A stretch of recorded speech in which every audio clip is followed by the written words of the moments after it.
Well, what it invokes is ever greater distance between those at the top and those at the bottom of the social pyramid, and an ever fiercer and an emergence of ever more brutal behavior patterns, which is what we see happening. I mean, our world is getting uglier and meaner and more mean-spirited by the moment, because those who have are so anxious about the fact that they might be asked to share it.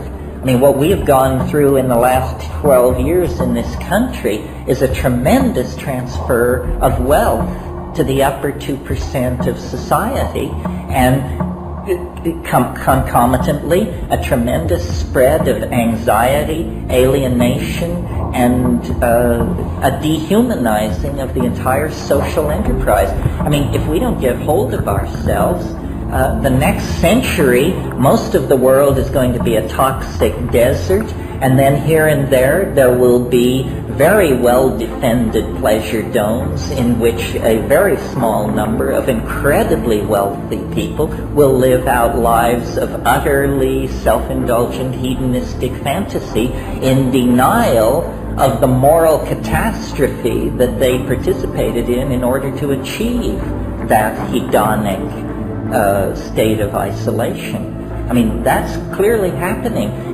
Metaphorically, that's what we have already. I mean, not to freak you out, but that's where we're sitting right now, you know? I mean, compared to Bosnia and Haiti and Somalia. Well, neither create defensiveness except in the presence of the ego.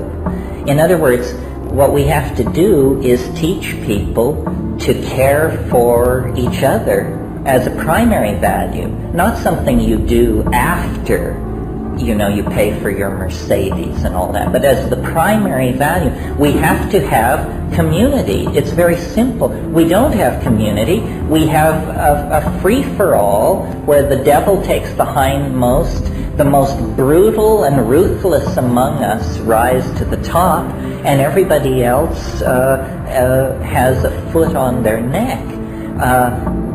We are now in a hell of a fix because we've waited so long to address these problems.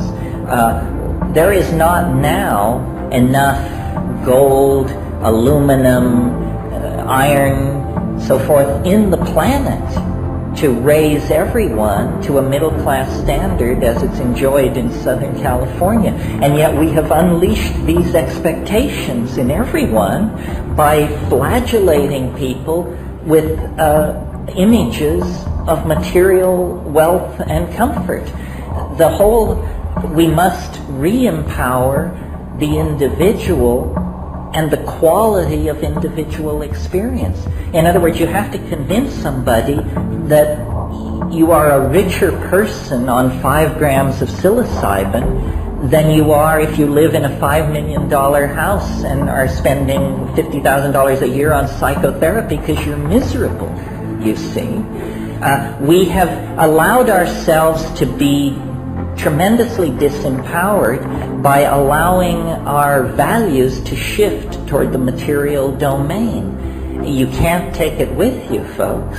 But the soul is the vehicle that you do take with you into whatever dimensions of continuity exist beyond this mortal coil. So instead of balancing and replacing the tires on your Porsche, you should be balancing and replacing the tires on your after-death vehicle.